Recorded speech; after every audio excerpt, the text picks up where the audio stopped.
सलमानो ईद उल अजहा का चांद नजर आ गया है। आप जब ईद उल अजहा की तारीख उठाकर देखेंगे, हज़रत इब्राहीम खलीलुल्लाह अलैहि सलातु व सलाम की मुसलमानों तारीख उठाकर देखेंगे या हज़रत इस्माइल ज़बीहुल्लाह की ज़िंदगी के औराक को पढ़ेंगे तो आपको पता चलेगा कि पैगम्बर इस्लाम आकाई करीम सल्लल्लाहु तआला अलैहि वसल्लम के जद्द अमजद ने किस तरीके से दीन इस्लाम की खिदमतों को अंजाम दिया था, किस तरीके से अल्लाह की रज़ा के खातिर अपनी ज़िंदगी के औराक को ऊँचा किया था। हज़रत इस्माइल ज़बीहुल्लाह को जब हज़रत इब्राहीम खलीलुल्लाह अलैहि सलातु व सलाम लेकर मुसलमानों उनकी कुर्बानी देने के लिए जा रहे थे तो शैतान उनको बहुत बरगलाने की कोशिश किया, यहाँ तक कि हज़रत इस्माइल ज़बीहुल्लाह से कह रहा था कि इस्माइल तुम कहाँ जा रहे हो। तो हज़रत इस्माइल ज़बीहुल्लाह ने कहा था कि मेरे बाबा मुझे दावत में लेकर जा रहे हैं। तो शैतान ने कहा था नहीं नहीं इस्माइल, ये तुम्हारी सोच गलत है, तुम्हारे बाबा तुम्हें दावत में नहीं बल्कि तुम्हें कुर्बान करने के लिए जा रहे हैं।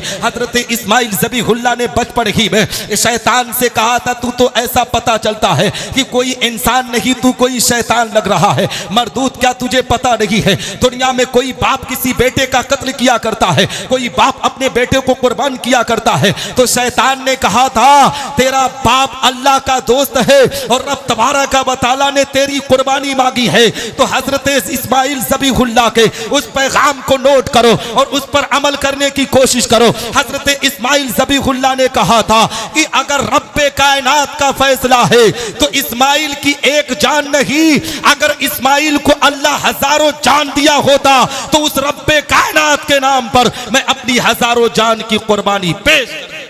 सुभान अल्लाह, सुभान अल्लाह। आज क्या किया जाता है, हज़रत इस्माइल ज़बीहुल्लाह की कुर्बानियों पर हम नजर डालते हैं, लेकिन ए मुसलमानों हम तो बकरा खरीदने के लिए मार्केट में पहुंच जाते हैं, कहते हैं इस्माइल ज़बीहुल्लाह को हज़रत इब्राहीम खलीलुल्लाह ने कुर्बानी देने की कोशिश की थी और हम हज़रत इब्राहीम खलीलुल्लाह की सुन्नत पर अमल करते हैं। मुसलमानों जहां पर हम जानवर की कुर्बानी को पेश करते हैं वही हज़रत इब्राहीम खलीलुल्लाह के किरदार को भी देखकर उसी किरदार पर अपनी जिंदगी को गुजारना चाहिए। हज़रत इस्माइल ज़बीहुल्लाह ने जिस तरीके से अपनी कुर्बानी देने के लिए तैयार थे उसी किरदार पर अमल करके हम अपनी जिंदगी को गुजारना शुरू कर दें। दावे के साथ कहता हूं जिस दिन मुसलमान इन तमाम बातों पर अमल करके उस पर अपनी जिंदगी को गुजारना शुरू कर देगा, रब तबारक व तआला मुसलमानों पर रहमतों की बरसात अता करेगा, उसकी दुनिया भी संवरेगी, उसकी आखिरत भी संवरती हुई नजर। नारे तकबीर, नारे रिसालत, नारे रिसालत। उलमाए अहले सुन्नत, अहले बैत कॉन्फ्रेंस, मसलके आला हजरत, नारे तकबीर।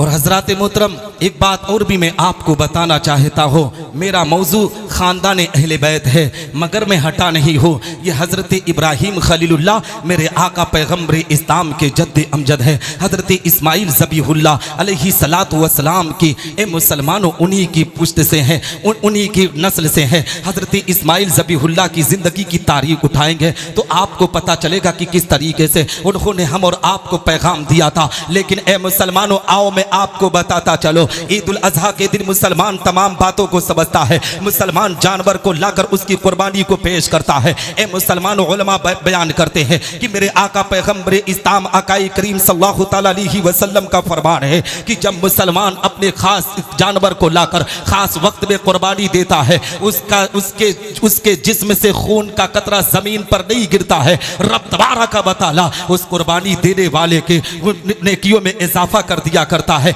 हकीकत में जानवर के बार के बराबर ए मुसलमानों उसकी नेकियों में इजाफा किया जाता है। ये तमाम बातें हम और आप जानते हैं मगर मुसलमानों आज कौम मुस्लिम कुछ ऐसी बातें हैं जिसको अपने आप में जानकर बेखबर है। हमने तो यहाँ तक देखा है कि ये मुसलमान आज बहुत से ऐसे लोग हैं जो अपने घर पर कुर्बानी तो करते हैं मगर कुर्बानी अल्लाह की रजा के लिए नहीं बल्कि पड़ोसियों को जलाने के लिए किया करते हैं। हैसियत एक कुर्बानी की भी नहीं है मगर ए मुसलमानों दिखावे के लिए चार कुर्बानी मुसलमान करने पर आमादा है। यहाँ तक कि हमने देखा है मुसलमानों की जिंदगी को कि हकीकत में कुर्बानी करते हैं ना, तो ए मुसलमानों पड़ोसी को नहीं पूछेंगे।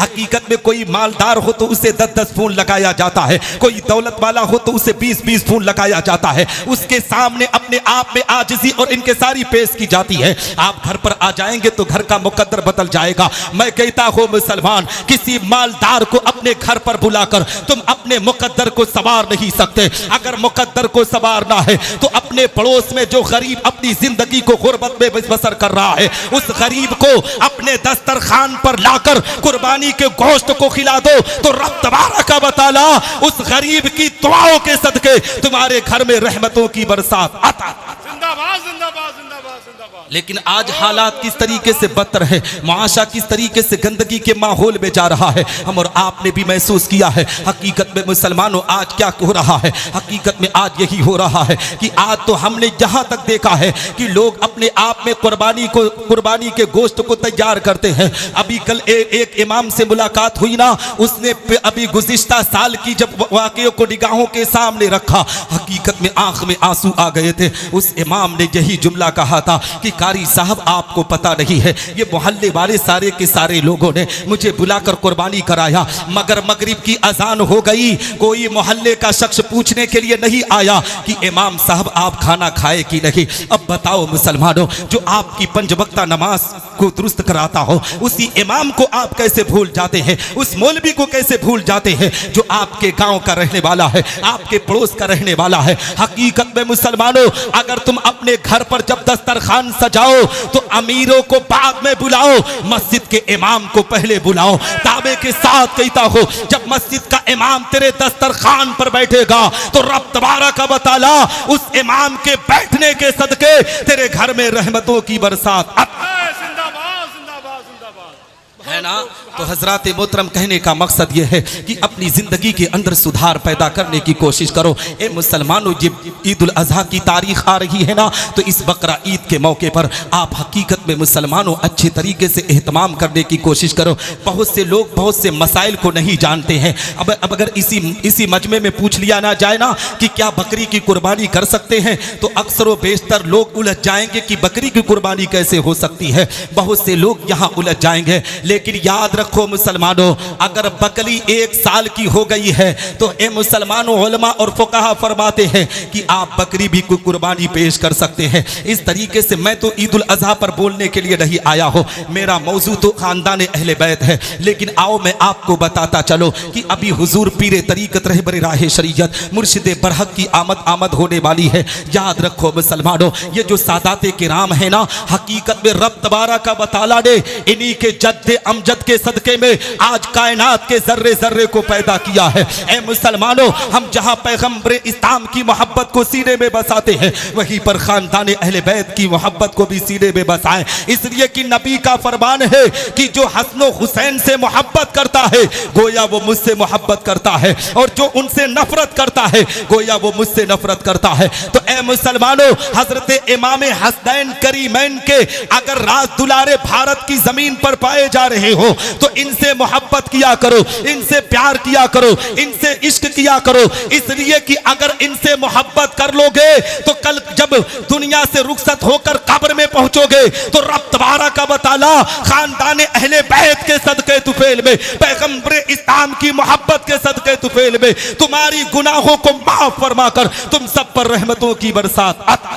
नारे तकबीर, नारे रिसालत, अहले बैत कॉन्फ्रेंस, मसलके आला हजरत, उलमाए अहले सुन्नत, नारे तकबीर।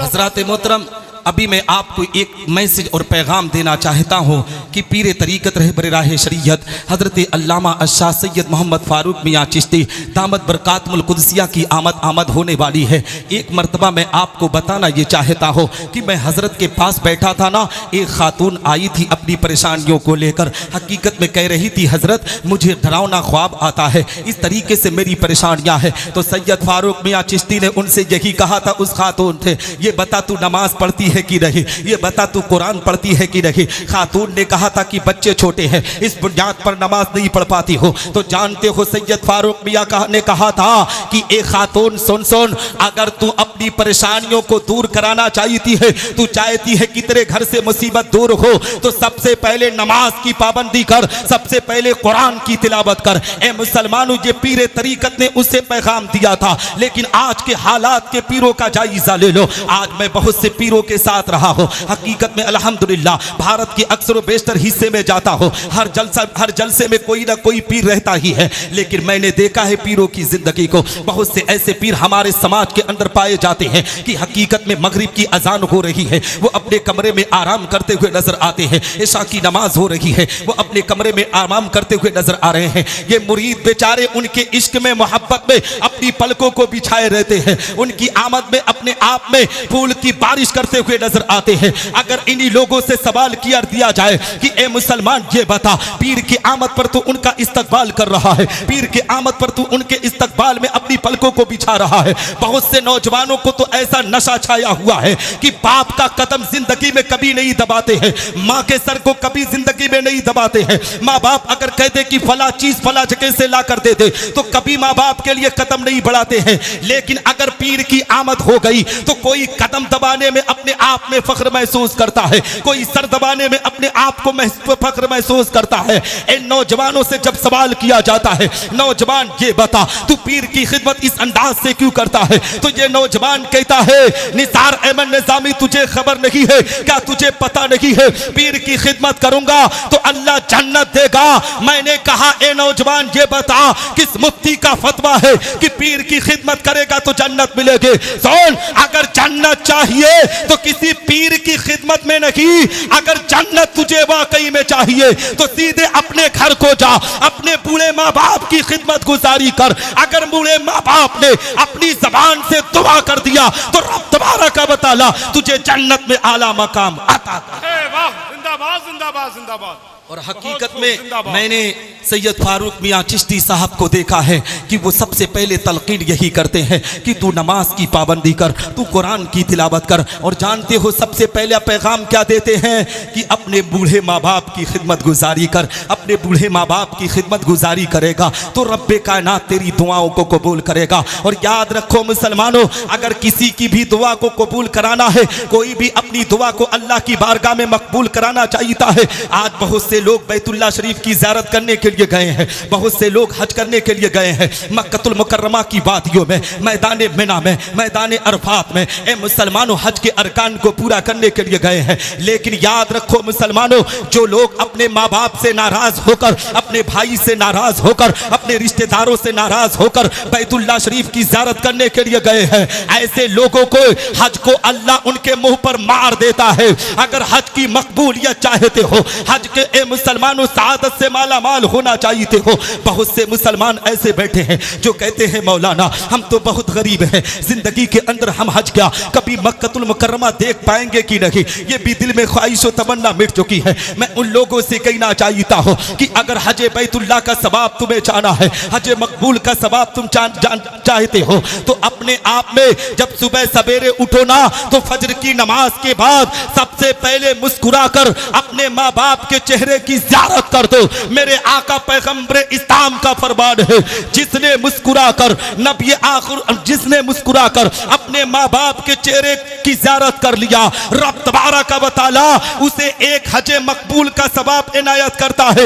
एक सहाबी खड़े हुए अर्ज करते या रसूल अल्लाह, अगर किसी ने एक दफा अपने माँ बाप के चेहरे की ज़ियारत की तो उसे एक हज मकबूल का सवाब मिलता है। या रसूल अल्लाह, अगर किसी ने पूरे दिन के अंदर 100 मरतबा मुस्कुरा कर अपने माँ बाप के चेहरे की ज़ियारत की तो उसे क्या सवाब मिलेगा? नबी के फरमान को नोट करो, नबी इरशाद फरमाते हैं कि अगर किसी ने एक दिन के अंदर 100 मरतबा मुस्कुरा कर अपने माँ बाप के चेहरे की ज़ियारत कर लिया तो रब तबारक व तआला उसे 600 हज मकबूल का सवाब इनायत करेगा। इसलिए मुसलमानों, अपने माँ बाप की अजमत को सीने में बसाओ, अपने माँ बाप की मोहब्बत को सीने में बसाओ। दुनिया के अंदर सबसे ज्यादा मोहब्बत करने वाला अगर कोई है तो तुम्हारे वालिदैन हैं। तुम अपने अपने वालिदैन से मोहब्बत किया करो, उनकी जिंदगी के और आग को ऊंचा करने की कोशिश किया करो। इंशाअल्लाह तबारक व तआला अगर उनकी मोहब्बत सीने में बसाओगे तो रब तबारक व तआला आप सब पर रहमतों की बरसात अता कर देगा। जिंदाबाद बेशक सुभान अब आखिरी बात बोलूंगा क्योंकि वक्त भी ज्यादा हो गया है। हाँ, क्योंकि मेरे बाद आपको एक उम्दा खिताब हजरत अल्लामा तारिक हुसैन साहब क़िबला मिसबाही से भी समाअत करना है। मैं ये आखिरी बात बोलने जा रहा हूँ इसलिए कि ये अभी इंशाअल्लाह रब्बुल इज़्ज़त हुजूर पीर तरीक़त की भी आमद है और जो आज खुसूसी ख़तीब की हैसियत से हैं वो भी सैयदज़ादे हैं, औलाद रसूल, औलाद गौसे आज़म हज़रत अल्लामा सैयद शबाहत हुसैन साहब क़िबला मुरादाबादी। तो मैं आप सबको ये पैगाम देना चाहता हूँ, ये मैसेज देना चाहता हूँ कि आप हजरात हकीकत में सैयदों का एहतराम किया करें, सैयदज़ादों से मोहब्बत किया करें। इसलिए मुसलमानों की आज हम जो कुछ भी है ना, हकीकत में इन्हीं के जद्द अमजद के सदक़े में अल्लाह ने हम सबको अता किया है। नमाज मिली तो पैगम्बर के सदक़े में, रोज़ा मिला तो नबी के सदक़े में, हज की सआदत मिली तो नबी के सदक़े में। ए मुसलमानों, कौली व फेली इबादत मिली तो उसी पैगम्बर के सदक़े में अल्लाह ने अता किया है। आप पूछेंगे कैसे, तो आओ मैं आपको बताता चलो। हज़रत अब्दुल्ला इब्न अब्बास की भी रिवायत आपकी निगाहों के सामने रखता चलो। हज़रत अब्दुल्ला इब्न अब्बास बयान फरमाते हैं कि एक मरतबा हज़रत मूसा अलैहिस्सलातु वस्सलाम को हे तूर पर पहुँचे, अल्लाह की बारगाह में बचलते हैं, रब की बारगाह में अरीज़ा पेश करते हैं। ए रब तबारक व तआला, आज तूने मुझको एक ऐसी नेमत से नवाजा है कि पूरी दुनिया में इस नेमत से किसी इंसान को ना नवाजा। रब्बे कायनात इरशाद फरमाता है, ए मूसा मैंने तेरे दिल को मुतवाज़े पाया इसलिए मैंने तुझको नवाज दिया, मगर ए मूसा सुनो सुनो, फखुज़ मा आतैनाका व कुन मिनश शाकिरीन व मुताला तौहीदी व हुब्बे मोहम्मद सल्लल्लाहु तआला अलैहि वसल्लम। ए मूसा, जिस नेमत से तुझको नवाजा गया है उस पर तुम मेरा शुक्र अदा करो और मेरी तौहीद के साथ मोहम्मद अलैहिस्सलातु वस्सलाम की मोहब्बत पर रहो। हज़रत मूसा अलैहिस्सलातु वस्सलाम अल्लाह की बारगाह में मचलते हैं, रब की बारगाह में अरीज़ा पेश करते हैं। ए रब तबारक व तआला, क्या तेरी तौहीद के साथ मोहम्मद अलैहिस्सलातु वस्सलाम की मोहब्बत ज़रूरी है? हम मुसलमानों अपनी किस्मत पर जितना नाज करो उतना कम है, अपने मुकद्दर पर जितना फ़ख्र करो उतना कम है। इसलिए कि रब तबारक व तआला हम गुनहगारों पर एहसान करते हुए हमें उम्मत मोहम्मदिया में पैदा किया, हमारे मकाम को कितना बुलंद कर रहा है, हमारे दर्जे को कितना ऊंचा कर रहा है। रब्बे कायनात इरशाद फरमाता है, ए मूसा अगर मोहम्मद और उसकी उम्मत को इस दुनिया में भेजना मकसद ना होता तो मैं ज़मीनो ज़मा को पैदा न करता, मैं मकीनो मक्का को पैदा न करता, मैं लौहो कलम को पैदा न करता, मैं चाँदो सूरज को पैदा न करता, मैं नबातात व जमातात को पैदा न करता,